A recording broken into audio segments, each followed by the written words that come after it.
नागौर जिले की जायल तहसील के सरासनी गांव के अंदर एक निजी सीमेंट कंपनी को गार्ड करती हुई राजस्थान पुलिस द्वारा किसानों पर किए गए लाठीचार्ज की घटना ने पूरे राजस्थान को झकझोर दिया। कांग्रेस, राष्ट्रीय लोकतांत्रिक पार्टी सहित सभी विपक्षी पार्टियों ने इस कृत्य की आलोचना की है और साथ ही साथ भाजपा की पूंजीवादी सरकार को आईना दिखाने का काम किया है कि इस प्रकार से किसानों पर लाठीचार्ज की ये घटनाएं बताती है कि भाजपा सरकार लोकतंत्र में जरा भी विश्वास नहीं करती है। साथियों, इस वीडियो में मैं आपको बताना चाहूंगा कि अब से घंटे भर पहले नागौर सांसद हनुमान जी बेनीवाल ने जो फेसबुक पोस्ट की है, वो फेसबुक पोस्ट साबित करती है कि किस प्रकार हनुमान बेनीवाल परंपरागत राजनीति से इतर किसान हितैषी लीडर क्यों कहलाए जाते हैं। बहुत सारे नेताओं को इस घटना की आलोचना करते हुए आपने सुना होगा, उनके वीडियो आपने देखे होंगे, लेकिन प्रोटोकॉल और सियासत की एक संयमित भाषा होती है। उस भाषा में सभी नेता लीडर अपनी अपनी फॉर्मेलिटीज पूरी कर रहे थे। वहीं एक शख्स हनुमान बेनीवाल के रूप में ऐसा भी था जिन्होंने इस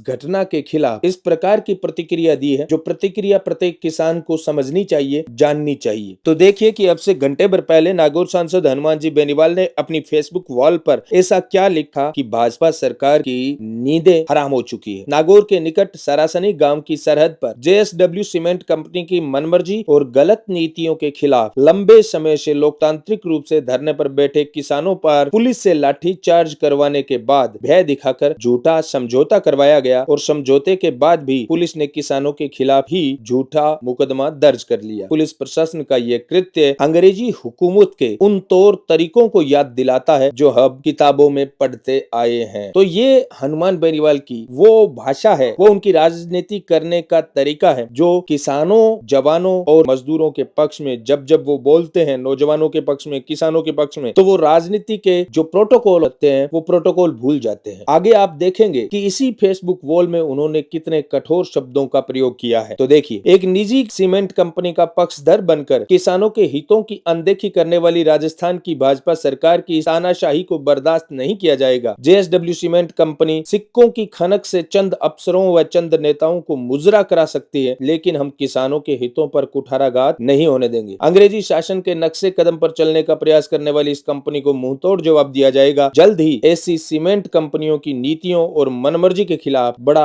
आंदोलन किया जाएगा। यहाँ पर जो ये मुजरा वाला शब्द है ना, ये बताता है कि हनुमान बेनीवाल किस प्रकार की राजनीति के पक्षधर हैं और किस प्रकार की राजनीति वो पिछले 2 दशक से करते आ रहे हैं। वो स्पष्टवादी राजनीति करने वाले नेता हैं और यहाँ पर उन्होंने जो आरोप लगाया है नेताओं पर और सरकार पर, वो आरोप धरातल पर भी आप देखते होंगे तो बिल्कुल सही साबित होता है। आगे वो लिखते हैं कि मेरी मुख्यमंत्री भजनलाल जी शर्मा से अपील है कि किसानों पर दर्ज झूठे मुकदमे वापस लेते हुए किसानों, बुजुर्गों, महिलाओं पर लाठीचार्ज करने वाले पुलिस कार्मिकों के खिलाफ मुकदमा दर्ज किया जाए और पुलिस की लाठियों से घायल किसान जो अस्पताल में भर्ती है उनकी सुध ली जाए। मैं शीघ्र ही मौके पर पहुंचूंगा। इस पूरी पोस्ट के अंदर ये लास्ट के अंदर जो चंद शब्द है ना, मैं शीघ्र ही मौके पर पहुंचूंगा, ये वो लाइन है, ये वो वक्तव्य है जो राजस्थान सरकार, भाजपा सरकार की नींदें उड़ा रहा है। हनुमान बेनीवाल जब जब कोई आंदोलन करते हैं या आंदोलन में भाग लेते हैं तो उसके बाद में वो आंदोलन हमेशा परिणाम तक पहुंचता है और आज तक देखा यह भी गया है कि हनुमान बेनीवाल ने जिन जिन आंदोलनों में भाग लिया है उनमें सरकारों की हार हुई है और संघर्ष हमेशा जीता है। साथियों, इस वीडियो के माध्यम से मैं ये कहना चाहता हूँ कि समझौता के बाद में नागौर के अंदर किसानों की इस प्रकार से दुर्दशा, किसानों पर किया गया यह लाठीचार्ज, एक तीर से कई शिकार भाजपा सरकार कर रही है। भाजपा सरकार नागौर में इस प्रकार से किसानों पर लाठीचार्ज इसलिए करवा रही है क्योंकि उन्हें पता है कि पूरे राजस्थान में किसानों के लिए लड़ने वाला लड़ाका सिर्फ हनुमान बेनीवाल है और अगर नागौर की जनता को लाठियों की इस प्रकार से मार से डरा दिया जाए, उन्हें घरों में बैठने के लिए मजबूर कर दिया जाए, तो उसके बाद में राजस्थान में लड़ने वाला लड़ाका कोई नहीं मिलेगा। लेकिन मुझे पूरा विश्वास है नागौर सांसद हनुमान जी बेनीवाल की तरह नागौर की जनता भी मजबूत है और पुलिस की इस प्रकार की कायराना हरकतों का डटकर सामना करेगी नागौर की जनता, और न केवल डटकर सामना करेगी बल्कि भविष्य में इस प्रकार की कायराना हरकतों का दोहराव ना हो, इसके लिए नागौर से बड़े आंदोलन की नींव रखी जा रही है। उस आंदोलन की भनक जितने भी बुद्धिजीवी लोग हैं उनको सुनाई दे रही है। भाजपा सरकार की इस प्रकार की नीतियां बताती है कि भविष्य में प्रदेश में बड़े किसान आंदोलन आपको देखने को मिल सकते हैं, क्योंकि यहाँ पर कोई घरों में बैठ सकता है, कोई समझौता कर सकता है, लेकिन नागौर सांसद हनुमान जी बेनीवाल जैसे लीडर न घरों में बैठने को मजबूर होंगे और न समझौता करते हुए आपको दिखाई देंगे। जब जब सत्ता के अत्याचार इस प्रकार सड़कों पर आपको दिखाई देंगे, तब तक हनुमान और उस मैदान में आपको लड़ता हुआ दिखाई देगा। वीडियो अच्छा लगे तो 5 से 7 दोस्तों को शेयर करें। अगर आपको लगता है कि नागौर के सरासनी गांव में किसानों पर चला ये लाठीचार्ज गलत है